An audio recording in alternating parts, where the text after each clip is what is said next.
What is up, everybody? Mark on the mic, joined by Maggie Carsello, my co-work angler, and we've got a bass-tastic episode ahead of us right now. Maggie, we talk about fishing a lot at work. You sit just across the way from me. If our bosses are listening to this, we don't. It's for the Vortex polarized sunglasses. It's all related to marketing those. Right. Yeah, that's implied. Yep. You do a lot of fishing. Maggie Joe Outdoors on the old Instagram machine. So there's probably a lot of folks out there that are familiar. They're like, hey, what's up, Maggie Joe? Today we're going to talk about bass fishing. We're going to talk about a little bit how you got into it, how you got into tournament angling, and your top 5 go-to baits. Ooh. Yeah. Okay. The ones that produce. Yep. You know, kind of a top 5, kind of a maybe 5 baits for the rest of your life, kind of a what you do or what you're throwing when you need to put some fish in the live well. It's hard to pick 5, but I did it for you, Mark. Thank you. And for the people. That is a tall order. Like if you saw my tackle kit, like picking 5, that's no easy task. Might have some honorable mentions. I'm pulling a Mark. I can't pick. I was going to say, we might be more alike than we think. Oh, boy. Okay, Maggie, how did you get into bass fishing, or just fishing in general? Yeah. So, I've really been fishing my whole life. I have pictures of me in diapers in the boat with my dad, and he really got me into it. I come from a family of 3 daughters. And everyone jokes that I'm my dad's boy. I was the youngest, and like his last chance had a boy, but he never forced it on me, which is great. I just always loved it. I wanted to tag along with him all the time. But that's kind of the tale as old as time, right? My dad taught me how to fish, which he did. But what I think is really cool is my mom loved it too. So all 3 of us would go out together all the time, and those are some of my favorite memories. And to toot your horn a little bit, Mark, that's why I love your stories. When you take your girls out fishing or hunting, it just reminds me of those good times, and they're going to remember that forever. And I love that. I am very hopeful that they will love it as much as you do. I'm still in the hoping stage, but we get them out. We get them out every now and again. Yeah, they don't have to be as crazy about it as me. As long as they like to do it here and there, that's awesome. Yes, they do, Maggie.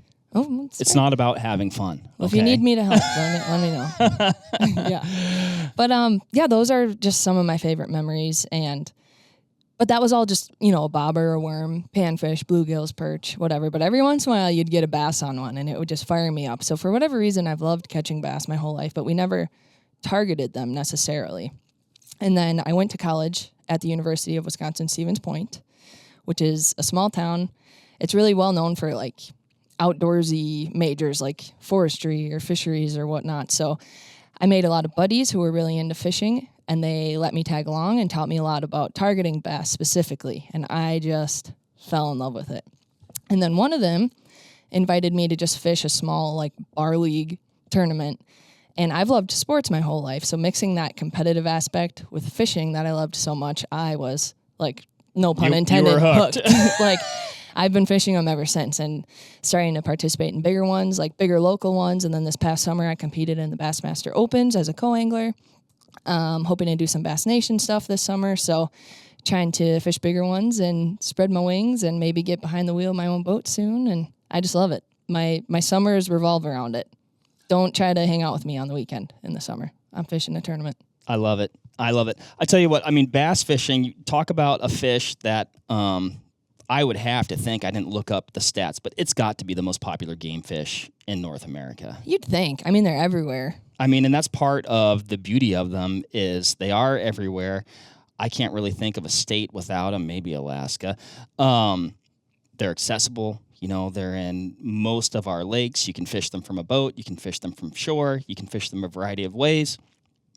They're very structure-oriented. Mm-hmm. And to me, that's one of the most fun parts of bass fishing. It's just you might be thrown to a submerged log or lily pads or a rock pile. You can fish them so many different ways. And a lot of the ways you are going to fish them is determined by maybe what you're throwing at. But, you bass fish a heck of a lot more than I do, Maggie. Admittedly. And yeah, but you do more than I. That's what I like about you. You just love fishing, and you kind of do it all. Trout, bass, panfish. You're out there. I'm I'm okay at a lot of things, Maggie. You are a great bass fisherman. But yeah, like salmon, trout, steelhead, that's what I grew up doing, right? So I think everybody likes home. You kind of like what you started out doing. So those are like probably my favorites. But I will say we had bass on the west side of the state, but predominantly, at least from what I was aware of when I lived there, it was more of an east side thing. So they were like this mysterious thing to try and unlock and catch one of these darn bass when we'd go to the east side of the state. And maybe you can help me do that a little bit more right now, Maggie, when we talk a little bit about some of your go-to baits, why you like them, where you fish them, how you fish them, and maybe when, right? Yeah. Let's start. Let's just jump right in. Let's do it. This was hard. Like I'm going to paint a picture for you of me in my garage sitting in the boat last night. I made a notes app of like, what are my top 5? What are my favorite 5? And like it changed. Like I was like, oh, but this one, you know. So what I went with, again, as I touched on earlier, I fish as a co-angler in some tournaments, and you have to be very versatile fishing in the back of the boat and kind of creative and doing something different than the guy in the front of the boat because you're fishing behind him. So now, are you fishing something different just to give the fish a different look, to maybe identify a new pattern? And when you speak to that versatility of the component, is that because you don't necessarily know what that person's plan is? So you're like, I just got to be able to do something that's going to be able to do a lot of things at once, perhaps? Correct. Yeah, that's going to work in a lot of different depths, or, you know, like, not to jump right into it, but for example, one of mine is a swim bait. You can control where you're fishing that in the water column. You can fish it in different structures. It doesn't really matter. I mean, you can fish that all over the country. It works. It's a bait fish. It works. And then as far as fishing behind someone, especially like flipping is a really good example. It's really hard to flip behind someone. They have first crack at all the fish. So doing something with a different presentation, whether it's a different weight, a different action, just to change it up from what the fish just saw immediately before you're casting in there is really important. And I've really had a lot of success from just going down to a smaller weight or fishing a really unique bait that I know he's not throwing, just kind of looking up there and checking out what he's tossing at him. So maybe they saw his bait or maybe they didn't like it. So like you're doing something else. Is that something you do even when you're recreational fishing too? Like if somebody's, just depending on your placement in the boat, like are you doing the same thing? Yeah, even a team tournament, or if you're fishing by yourself. A lot of these aren't just for a co-angler, but like my mind goes there for certain baits. But yeah, team tournaments are just fun fishing. Like I want to be fishing something different than the guy that's in the front of the boat, or I don't know, maybe even the back, just because then you have two different baits in the water. Hey, what's working? Yeah. Right? Like practice. Me and my teammate, we're never throwing the same thing because have two lines in the water. We're trying to figure out what are they wanting, right? So. Well, and then I imagine at times it's like, okay, now we're both going to a certain bait because it appears to be working. Yeah. Correct. Yep. Gotcha. For sure. What lead us off here? All right. Well, I guess I already talked about it. So let's start off with swim baits here. This makes my list because again, it works no matter what state you go to. Like bass eat bait fish. This is what it's mimicking. It works. So I brought in 3 different sizes. We got the bigger ones, kind of mid-sized ones, and some really small ones. So this is the versatility of these baits. You can throw something big for those big mamas. They're finicky fish, or maybe you're fishing smallmouth. Switch to something smaller. Throw it on a nice swim bait head. You can control where you're fishing it in the water column. You can control the speed at which you're retrieving it. It's just such a versatile bait. It works everywhere. Do you find that, on a certain day or a certain lake, you might start with one of these swim baits and then switch to a different one to, like in fly fishing, they call it like matching the hatch, right? Mm-hmm. You're trying to match the bugs that are coming off. And sometimes, you could have the same fly sized down, 1 or 2, mm-hmm. and that's going to make the difference. And I've watched that happen where you're throwing essentially what appears to be the same bug, but it is just like so minutely different, and it's like ignore, and then you switch to a different size, and they're like, oh yeah, I'll eat that. Does that happen with these guys too? Oh yeah, absolutely. So you get to the lake, you're going to check out the water clarity, water color. Is it stained? Is it dirty? You're going to check out, even just the sun. Is it a darker sky, a lighter sky? And then people have mixed feelings about this, but with forward-facing sonar now too, you can even see how the fish are reacting to your bait. Say you're getting a bunch of follows on this big one, but they're not biting it. Or you're getting bites and you can tell they're just grabbing the tail. Maybe they're smaller fish. Maybe they're just being finicky and that's not what they want. You're going to switch to a smaller one. You're getting no bites at all. Smaller one because they're being finicky. Stuff like that. And just experimenting, you know. You don't know. Well, you're in a big bass tournament. You want to throw a big one, big bait. You want to catch a big bass, you know.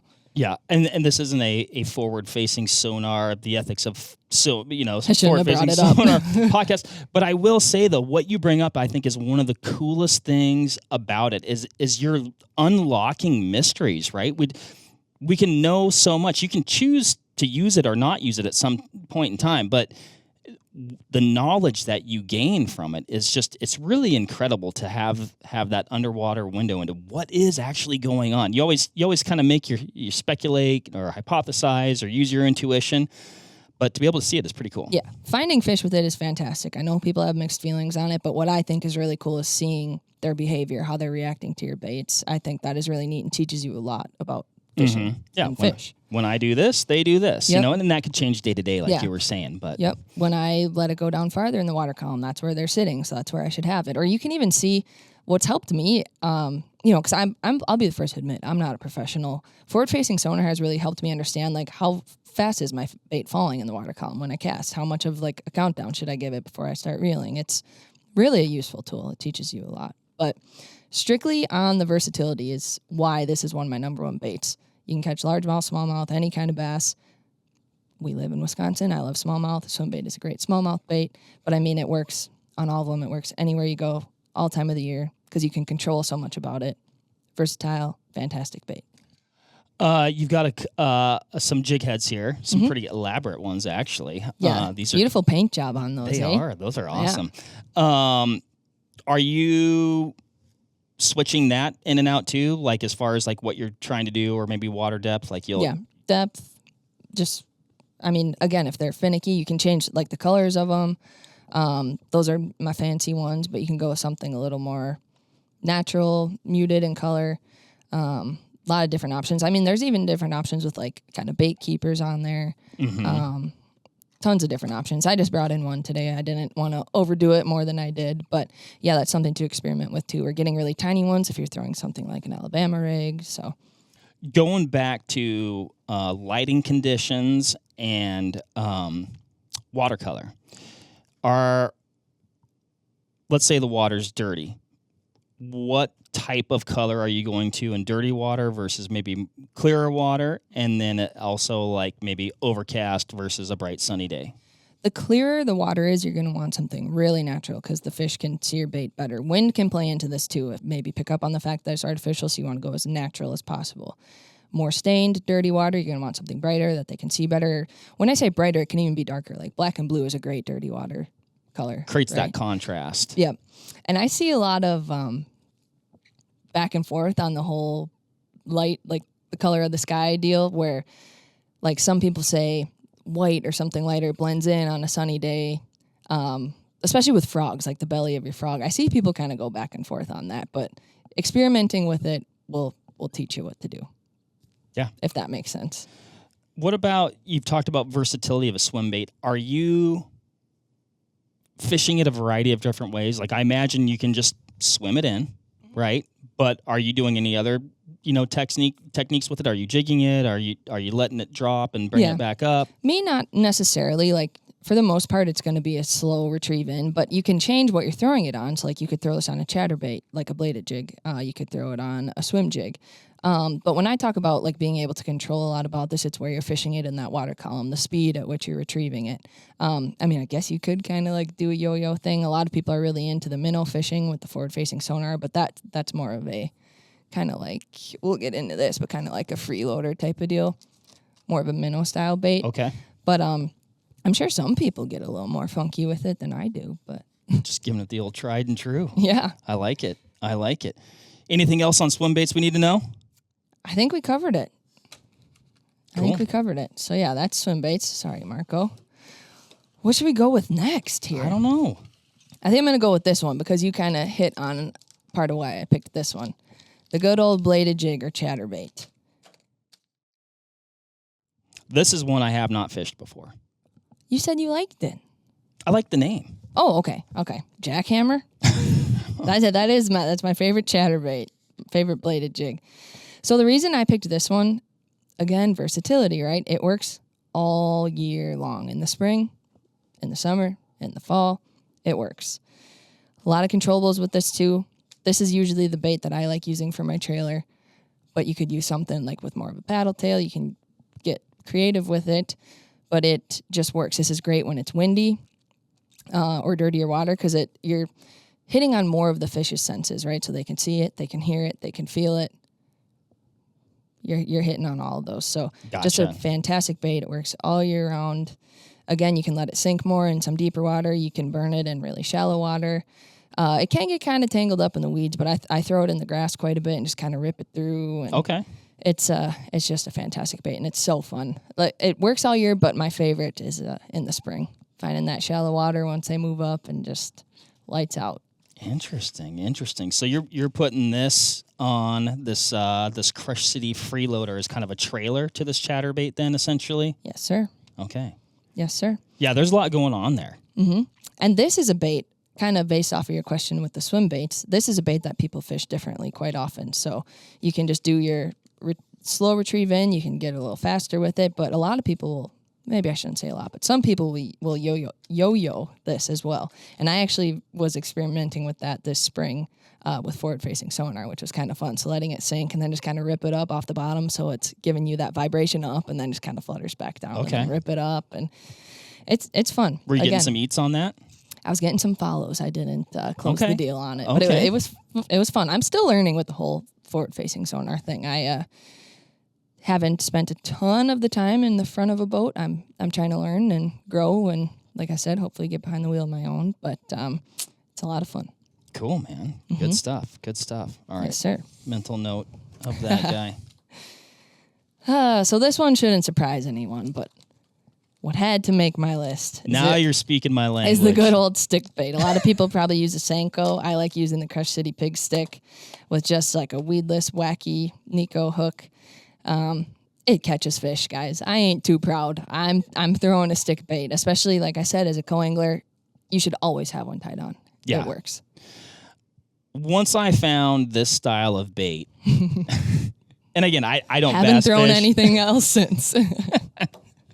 Hey, I've won tournaments on these. I ain't too proud. I'll say that every time. I will say at a couple of bodies of water that I fished, like I've watched their efficacy deteriorate over time. I think that a lot of the fish like, yo, I've seen that. I've bit that like 7 times. Yeah. Like, no more. Still looks good though. I know, yeah. But yeah, they are incredibly effective.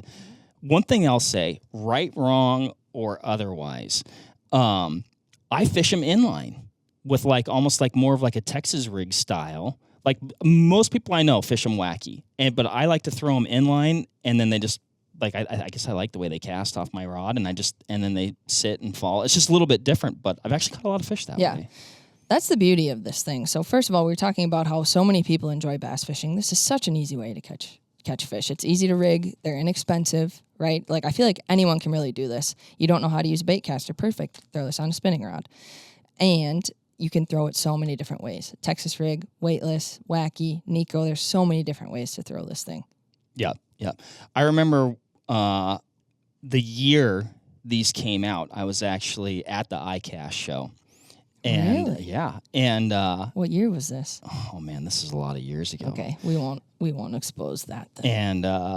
And I was at the Yamamoto booth. I guess that's when I first became aware of this style of bait, and I was talking with the guys at Yamamoto, and he's like, "Oh, you got to try some of these." I'm like, "Oh yeah, they look pretty benign, like not a lot going on here." And I'm like, "Well, how do you fish them?" He's like, "Well, you cast it out and you let it sink, and you just wait." and you wait. Yeah. I'm like, "Yeah, so like you jig it, or like, you bring," he's like, no. Yeah. And I was like, I was perplexed by it. And then you use the darn thing and you're like, yeah, he was right. That's what you do. You do nothing. Yep.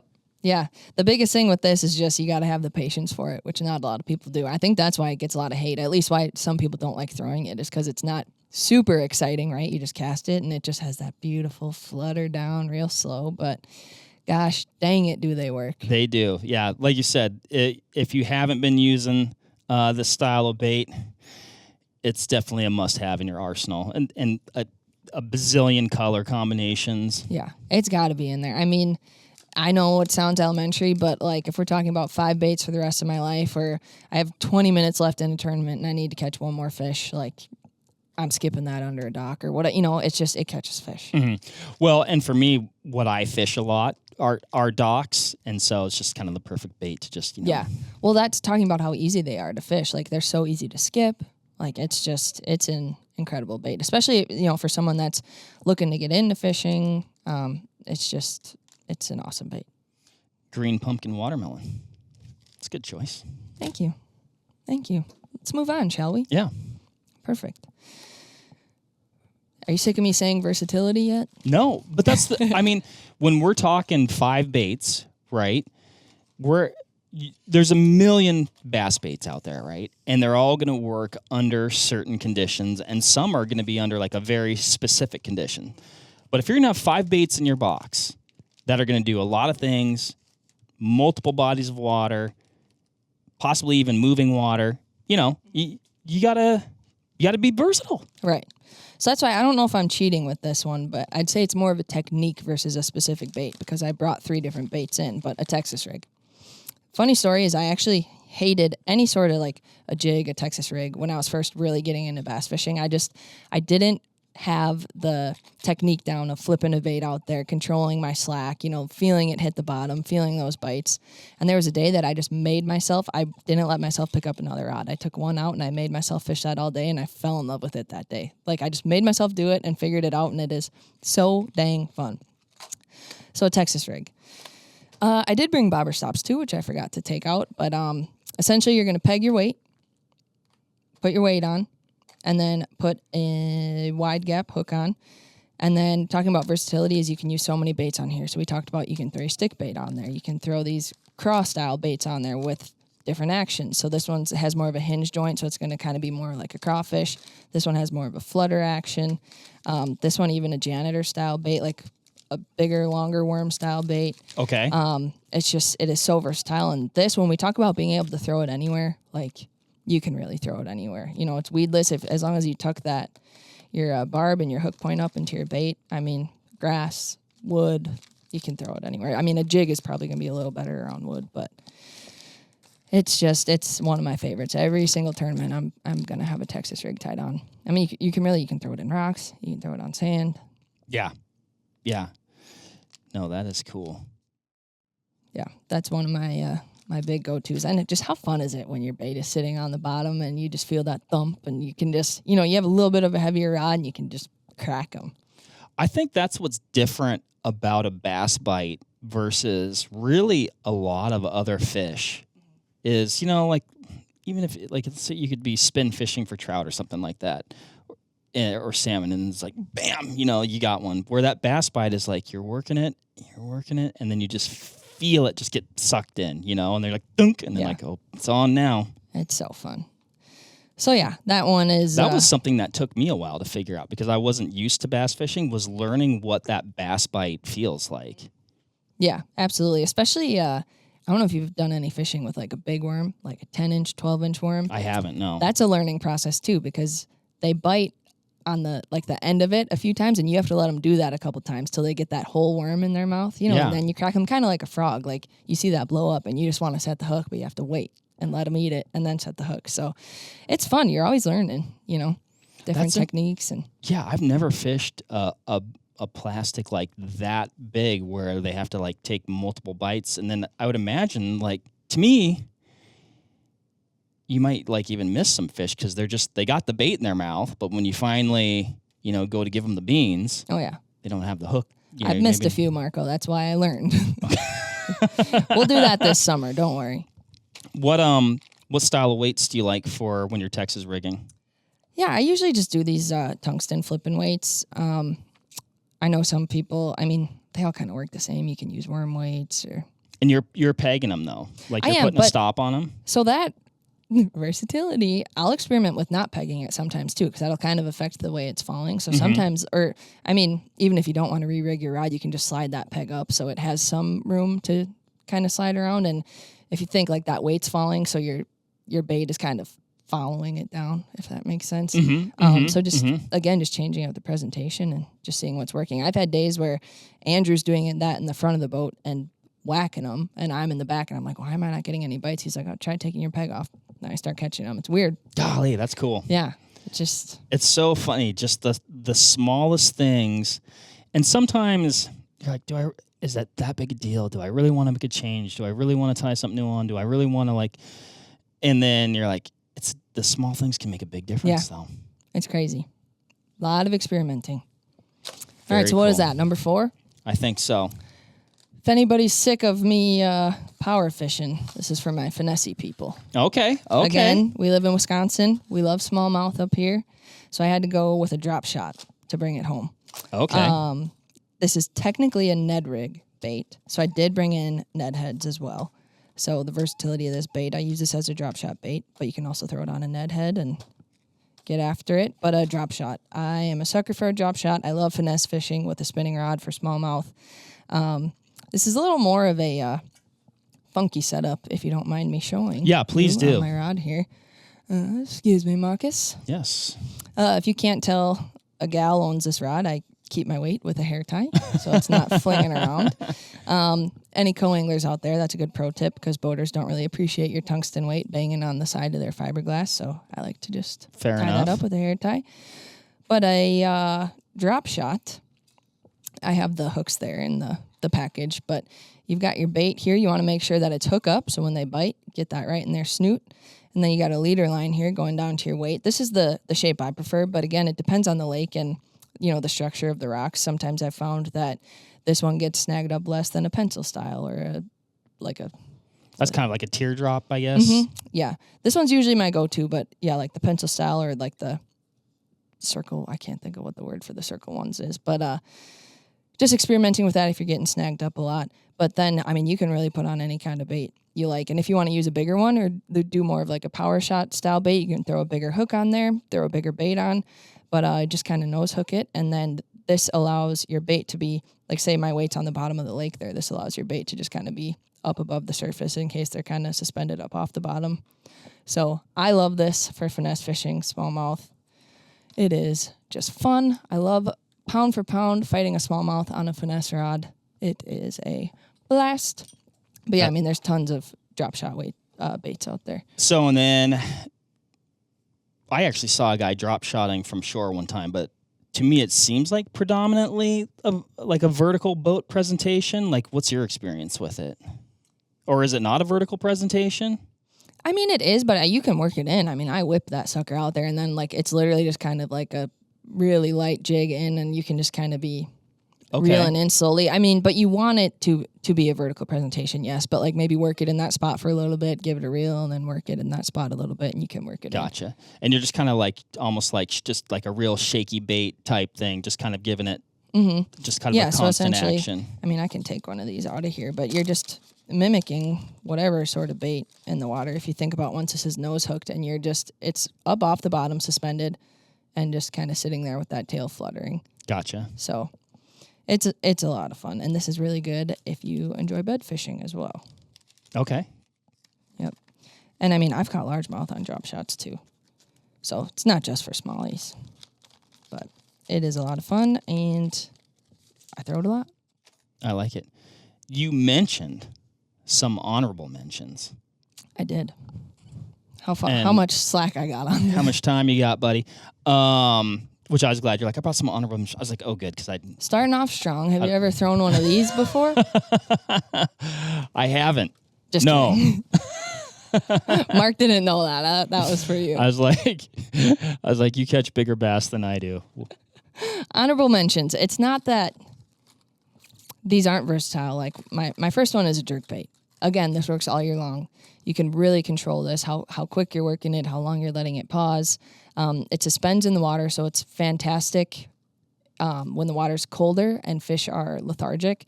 So spring or fall, but again, it works all year long.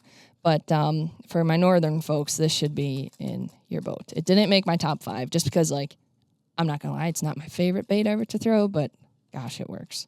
What types of water are you throwing that in? Is that the hard bait version of a swim bait, or?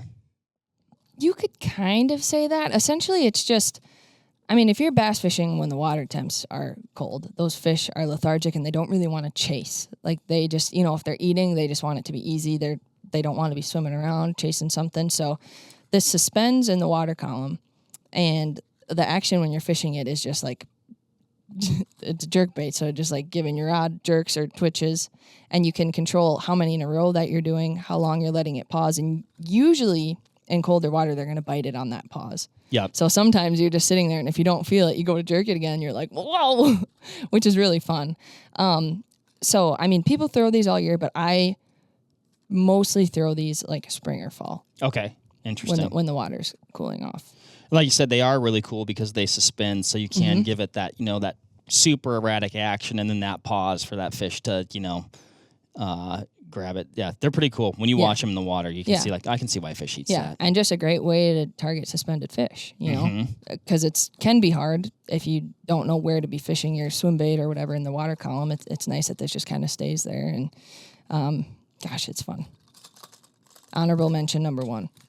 And honorable mention number 2, I couldn't not say a frog, Marco. It made my top 5 at first because it's one of my favorites. Because of pure enjoyment. It's one of my favorites. But when I was thinking about, like, versatility, it's not the most versatile bait of all time. So that's why I picked what I did. But this is absolutely one of my favorite ways to catch fish. Throwing a frog in some pads or a mat is so fun. I thought we might see that pre-podcast. You were getting your stuff out, and I was like, Maggie, I'm surprised I don't see a frog, just because I know how much you love frog fishing. And then you're like, well, there might be some honorable mentions. I'm like, I think we're going to see the frog. It's so fun. I love a frog, and it was hard for me not to put it in my top 5. Like, enjoyment-wise, it's in my top 5, but I don't know why. My brain just kind of went to, like, versatile must-haves, go-tos. Like, I got to catch a fish. Right. I got to have stuff where I can catch them anywhere. What are they? So that's why I picked what I did. But how are you fishing that frog? Where are you fishing that frog? And what do you like about it? Once the water warms up, I'm throwing this in shallow water. If there's a mat, if there's lily pads, I'm throwing it on a heavy rod with heavy braid with my drag cranked as tight as it can go. You are set to break fish necks. Yes, absolutely.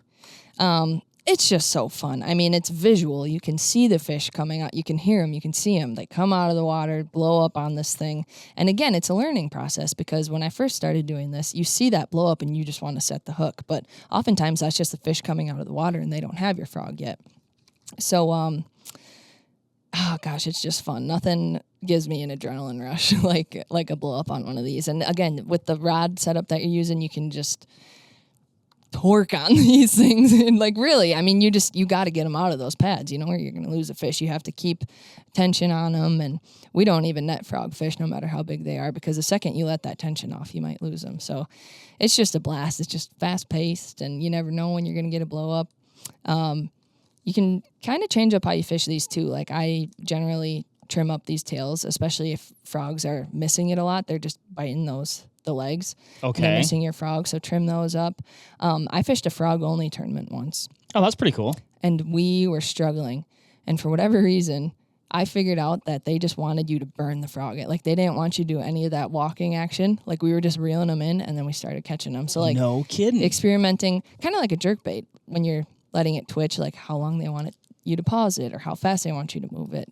I've had a day where they wanted you to burn it in. I don't know why, but that's interesting. It's almost like you're fishing it like a why am I trying to like a whopper plopper or something, like that, or not a spinner bait, but a buzz bait. Yeah. Mm-hmm. That's pretty cool. And like you said, like trying some of those nuanced things, like trim those legs up a little bit, and it may make the difference. Maybe not in getting the eat, like you said, but getting the hook up. Switching up your color, even size, or a regular walking frog versus a popping frog, a horny toad. It's a lot of fun. I personally don't think color matters a ton on frogs aside from the belly. So switching up your belly color. So we were talking about overcast sky versus sunny sky, seeing what they like, whether it's a white belly that stands out or a darker belly. It all just kind of depends. It's kind of interesting too, because it's like in the packaging, their head up, and you're like, no, this is the side that matters. Yeah, right. Exactly. But yeah. We got a couple rods on the table, so we should probably cover, spinning versus casting rod, and then which one of these baits you generally fish with each style of rod. Yeah. So I just wanted to bring in an example of each. I didn't know if you guys would want to see how they were rigged up at all. So like this, for example, still got some moss on there. Sorry about that. Hey, but this is a Texas rig all rigged up here. With your weight, that peg that I was talking about, your bait on that wide gap hook, you just want to tuck that in there. And then you just fish this along the bottom.